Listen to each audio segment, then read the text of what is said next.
Olá pessoal, tudo bom? Hoje nós vamos falar sobre teoria geral dos recursos criminais. Por favor, acompanhe essa aula tendo em mãos a nota de aula que está aí no Unifom Online, beleza? Pois bem, recursos. Conceito é o meio processual voluntário obrigatório de impugnação de uma decisão.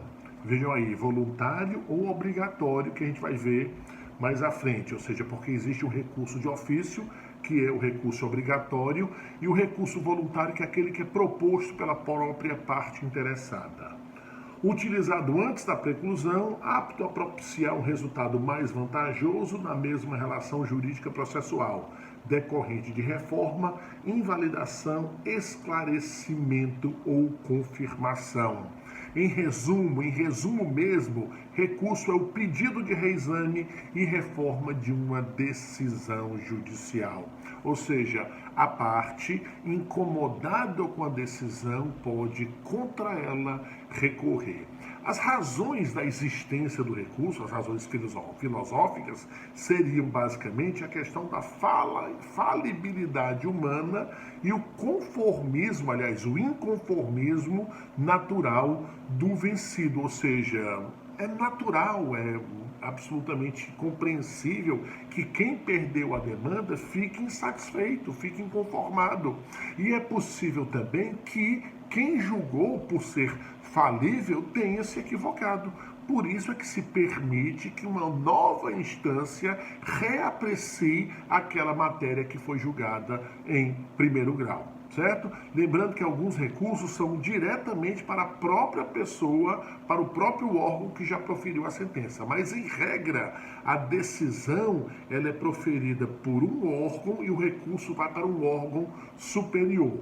Finalidade, aliás, instrumentaliza o princípio do duplo grau de jurisdição. Aliás, os recursos, inclusive o recurso criminal, especialmente o recurso criminal, pessoal, ele vem previsto na Constituição Federal quando garante-se o duplo grau de jurisdição. Duplo grau é o quê? O primeiro grau julgou a demanda e o segundo grau poderá reavaliar. Né? Lembrando que há casos em que o recurso é obrigatório e há casos em que não é obrigatório. Para que haja um reexame, a parte interessada, vencida naturalmente, deve provocar recorrente, certo? Finalidade, o reexame de uma decisão por órgão jurisdicional de instância superior, no caso do direito processual penal, apelação, recurso de distrito, ou pelo mesmo órgão que é prolator, embargo de declaração e juízo de retratação no recurso de distrito. Né?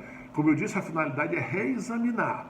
Geralmente, pessoal, como eu já falei também, o reexame se dá numa instância superior, ou seja, o primeiro grau decidiu e você recorre para a instância superior. É o que ocorre, como eu citei aí, na apelação criminal, no recurso em sentido estrito, no agravo da execução penal. Enfim, a maioria dos recursos vão para a instância posterior, para a instância seguinte, acima.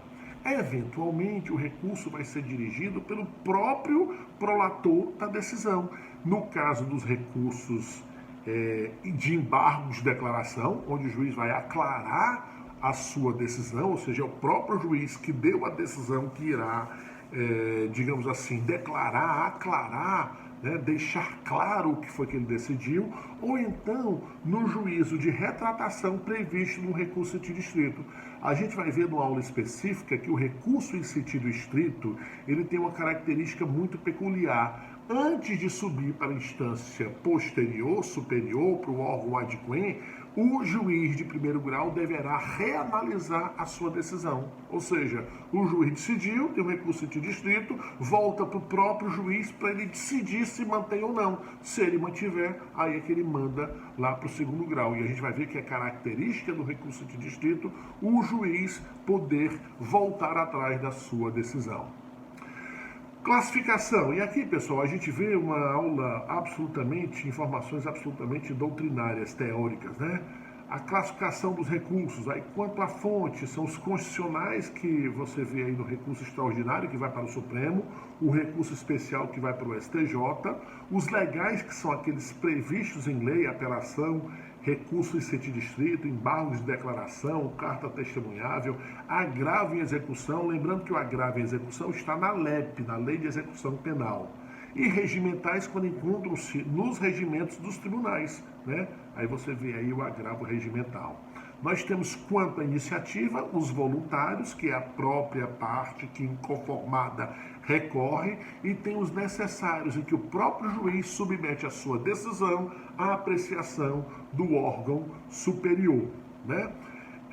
Pressupostos, aí você tem os pressupostos de um recurso, né? Os pressupostos objetivos tem que estar previsto em lei, ele tem que observar as formalidades legais, tem que ser interposto por petição, aliás, a maioria dos recursos são interpostos por petição, ou seja, o advogado apresenta uma petiçãozinha dizendo que está recorrendo daquela decisão. Existe um recurso que pode ser apresentado por termo. O que seria termo? É o próprio acusado que poderá ele recorrer. Evidentemente que o acusado no direito processual penal, ele pode até recorrer, mas apresentar as razões, ele não pode fazê-lo, tá entendendo? É o que acontece, por exemplo, com a apelação criminal. Na apelação, o acusado, mesmo não sendo advogado, assim que ele recebe, ele pode chegar lá na secretaria e dizer: eu quero recorrer dessa decisão aí. Ou seja, não precisa ser uma petição apresentada pelo seu advogado. Agora, as razões recursais que vão no momento depois, elas só podem ser apresentadas por advogado regularmente inscrito na OAB ou por defensor público, né? Outro pressuposto é a tempestividade, ou seja, os recursos devem ser propostos num tempo específico, num prazo específico, né? 15 dias para o extraordinário e para o especial, 5 dias para apelação, recurso de distrito e agravo em execução, 2 dias para os embargos de declaração. Lembrando, pessoal, que quando a gente fala em habeas corpus, revisão criminal e mandado de segurança, nós não estamos falando de recurso, certo? O habeas corpus, o mandado de segurança, o habeas corpus, o mandado de segurança, a revisão criminal, o habeas datas, são ações autônomas de impugnação. Tecnicamente, não são recursos. Embora, especialmente, o habeas corpus e o mandado de segurança, eles são interpostos eventualmente contra a decisão judicial, eles não são classificados tecnicamente como recursos. Tá entendendo? Eles são classificados, repito mais uma vez, como ação autônoma de impugnação, né? Evidentemente que essas ações autônomas também têm as suas, digamos assim, suas regrinhas, os seus pressupostos, mas iremos ver em cada um deles nas próximas aulas, né? Pressupostos subjetivos, você vê aí a legitimidade, ou seja, só pode recorrer quem for legítimo, e quem nesse caso é legítimo é a parte vencida, né? Na verdade, a legitimidade diz respeito à parte, né? A parte é que pode recorrer. E interesse do recorrente, a parte vencida é que pode, em regra, recorrer da decisão. Tá entendendo? Ou seja, não adianta eu ser somente parte, eu tenho que ser parte e tenho que ter perdido na decisão. Ou seja, a perda, a derrota é um pressuposto para o recurso, certo? Não adianta eu ser absolvido e recorrer da absolvição como advogado de defesa. Se bem que, pessoal, eventualmente o advogado pode recorrer de uma decisão absolutória, mas não para condenação, né? Mas para mudar o motivo da absolvição. O juiz, quando ele vai sentenciar, ele tem várias, o artigo 396, ele apresenta 7 hipóteses que o juiz pode utilizar para absolver, tá entendendo? O fato não é crime, o réu não cometeu o fato, não há prova suficiente, enfim, são 7 situações em que o juiz pode justificar a absolvição. E algumas dessas decisões, alguns desses fundamentos, repercutem nas demais searas. Então é possível que, mesmo diante de uma absolvição, o réu recorra para mudar o motivo da absolvição. Porque, mudando o motivo da absolvição, ele faz com que essa sentença repercuta na área não penal, na área civil, né? Juízo de admissibilidade, aí você vê, lembre pessoal, que o recurso, ele primeiro é analisado pelo próprio juiz que proferiu a sentença. Mas, em regra, esse juiz ele faz um juízo simplesmente de admissibilidade. Esse recurso é admitível nesse caso concreto? Ele é possível de ser impetrado nesse caso concreto? Né? Impetrado não, né? Aforado. Então ele vai analisar tempestividade, legitimidade, interesse. Está entendendo? Ele não vai se debruçar sobre as razões, mas nesses aspectos processuais relacionados aos pressupostos. Porque se uma pessoa apresenta um recurso fora do prazo, é evidente que o juiz não vai, de primeiro grau, não vai receber aquele recurso. Está entendendo? Então ele analisa os pressupostos recursais. Se estão presentes, ele aceita. Se estão ausentes, ele sequer conhece do recurso e nega o seu seguimento. Lembrando que essa análise dos pressupostos de admissibilidade são analisados pelo juiz de primeiro grau e também pelo juízo do segundo grau quando ele vai analisar. Ou seja, se passar desapercebido que o recurso foi intempestivo, o que é que acontece? O juiz de primeiro grau manda processar o recurso. Mas quando chega lá no segundo grau, o juiz pode analisar e perceber o seguinte: opa, está fora do prazo. Então, o que passou desapercebido pelo juiz do primeiro grau pode e não deve passar pelo do segundo, e o segundo grau, o juízo de segundo grau, sequer conhece daquele recurso interposto, né? Extinção normal dos recursos. Os recursos, eles se extinguem normalmente através do julgamento do recurso, né? E quando ele se extingue anormalmente? Quando há uma desistência, quando há a deserção, quando não há o pagamento das custas, que é a falta do preparo. Então, ou seja, o recurso, embora tenha sido protocolado até no prazo correto, mas diante da ausência ou da ocorrência de alguma dessas situações, ele sequer vai ser analisado pelo juízo de segundo grau, que é o juízo ad quem. Efeitos dos recursos. Pessoal, basicamente os recursos têm 4 efeitos, né? O primeiro efeito deles é o devolutivo, é comum a todo e qualquer recurso. Ou seja, o tribunal, quando o juiz ele sentencia um processo, ele faz a entrega da prestação jurisdicional, né? O Ministério Público ofereceu a denúncia, a defesa apresentou todas as suas contra-argumentações, o processo foi instruído e, ao final, o juiz chegou lá e sentenciou. Certo? Ou seja, quando o juiz sentencia, ele está entregando a prestação jurisdicional. Quando a parte inconformada com a decisão recorre, é porque ele está devolvendo ao Poder Judiciário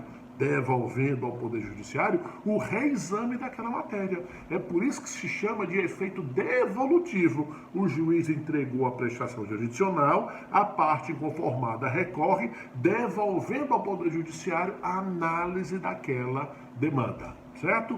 O outro efeito do recurso é o suspensivo. Efeito suspensivo é o seguinte: as decisões de primeiro grau, quando alvo de recurso, elas não serão executadas, especialmente as decisões condenatórias. O réu foi condenado em primeiro grau, mas recorreu, ele não irá cumprir a pena, ou seja, os efeitos da sentença de primeiro grau ficarão suspensos. Nada impede, pessoal, vejam bem, que seja decretada a prisão preventiva. A prisão preventiva não se confundem com o cumprimento antecipado da pena. A prisão preventiva, como a gente viu nas últimas aulas, elas exigem os seus requisitos. Tá entendendo? E ela tem caráter instrumental, que é garantir o bom andamento da persecução, no caso aí, se ela foi decretada na sentença, a prisão preventiva, a fase recursal, certo? Mas isso daí não se confunde com o cumprimento da pena. Uma pessoa não pode ser presa preventivamente e a nova Lei 13.964 expressamente diz só porque foi condenado. Ninguém pode ser preso preventivamente só porque foi condenado. Não é fundamento para uma prisão preventiva, certo? Então, em regra, a decisão que é prolatada, havendo recurso, fica suspensa a colocada em prática dos seus efeitos. O recurso regressivo, pessoal, nem sempre acontece, assim como o extensivo que a gente vai ver daqui a pouco. O regressivo, pessoal, diz respeito a alguns recursos, como o recurso de distrito e o agravo em execução, certo? O recurso em sentido estrito, pessoal, quando o juiz pronuncia a sentença, quando ele prolata a sentença e que aquela sentença permite o recurso de distrito, antes do processo seguir para o segundo grau, ser julgado pela instância superior, o próprio juiz que proferiu a sentença, objeto de recurso em sentido estrito, ou objeto de agravo e execução, ele é obrigado a novamente se debruçar e analisar. E ele pode, inclusive, retificar, ou seja, consertar a sua primeira decisão. Está entendendo? Então é característica de alguns recursos o efeito regressivo. Ou seja, o juiz que prolatou é obrigado a novamente se pronunciar sobre sua decisão. Se mantiver, beleza, o processo depois segue. Se ele voltar atrás, a outra parte, por simples petição, poderá exigir que o juiz remeta para o segundo grau. Nós iremos falar sobre recurso de distrito numa aula específica. Certo? E o efeito extensivo, que é o último efeito, também não cabível em toda e qualquer situação. Está lá no artigo 580, né? No caso de concurso de agentes, ou seja, mais de uma pessoa acusada de um crime, a decisão do recurso interposto por um dos réus, se fundado em motivos que não sejam de caráter exclusivamente pessoal, aproveitará aos outros. Ou seja, vamos supor a seguinte hipótese: duas pessoas estavam sendo processadas por determinado crime. Foram condenadas. Um, por razões que não interessam aqui, não é nem que não interessam, por qualquer razão, resolveu não recorrer. E o outro recorreu. E esse que recorreu, teve a sua decisão condenatória modificada pelo tribunal. Ou seja, ele foi condenado em primeiro grau e em segundo grau ele foi absolvido.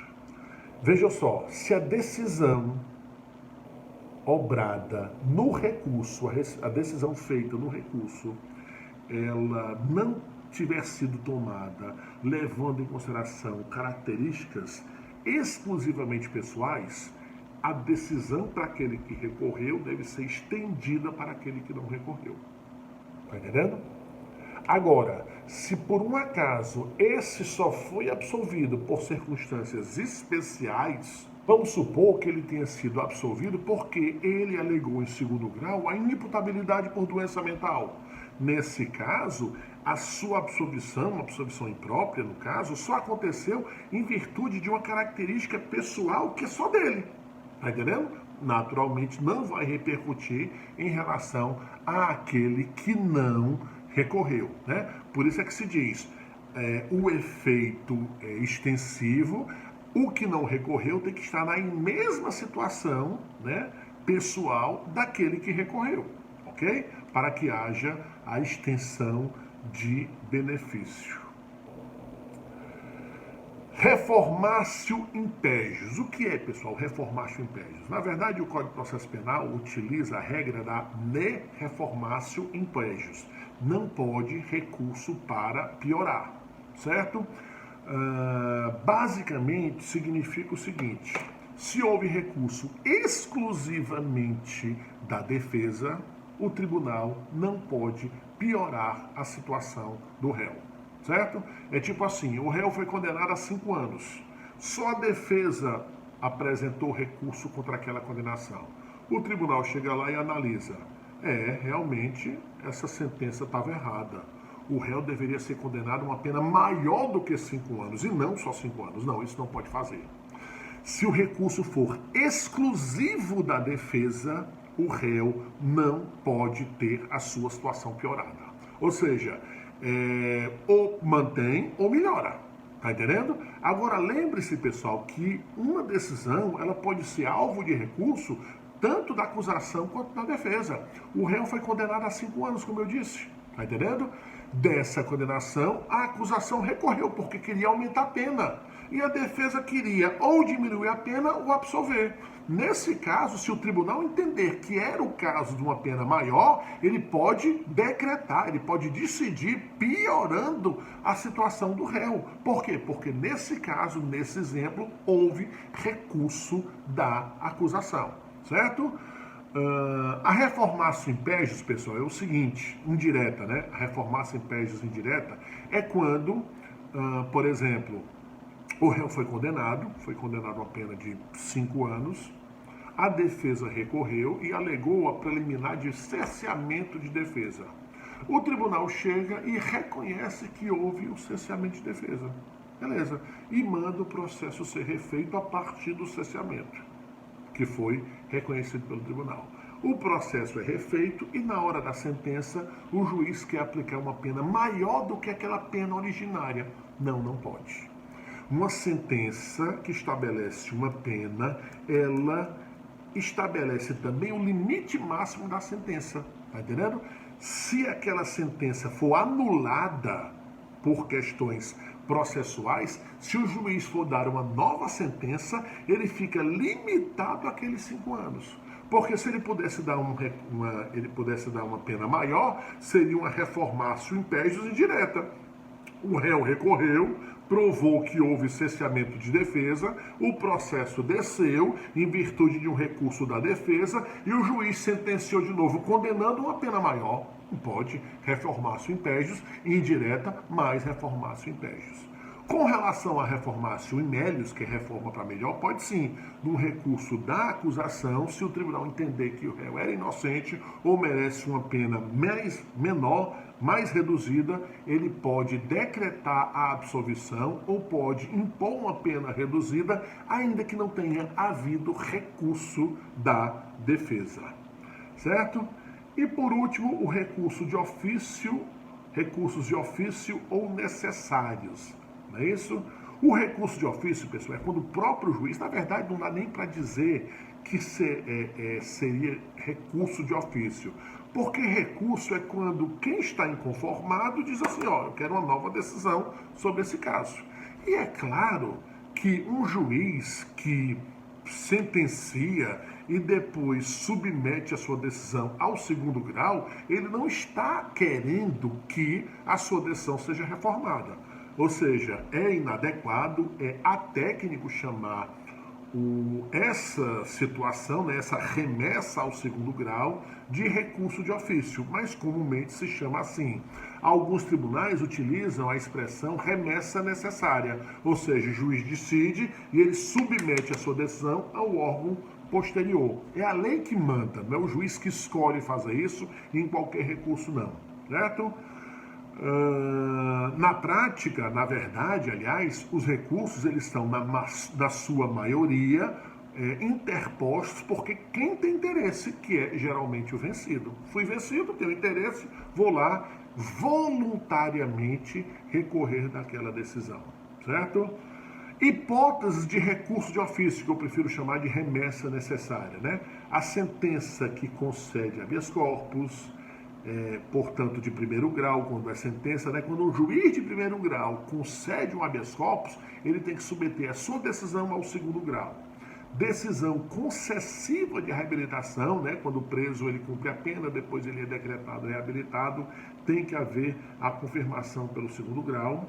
E o arquivamento de inquérito ou absolvição em crimes contra a economia popular ou contra a saúde pública, previsto recurso esse previsto, né, recurso não, remessa necessária, né, que se chama-se de recurso de ofício, previsto no artigo 7º da Lei 1521 de 51.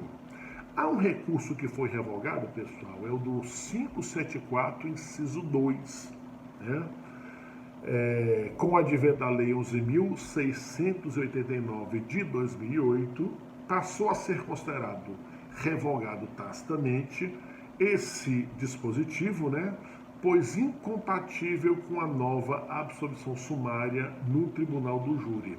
Ou seja, antigamente, pessoal, quando o juiz do primeiro grau absolvia sumariamente o réu, né? Lembrando que a absolvição sumária, nesse caso aí, é a absolvição sumária do rito do Tribunal do Júri.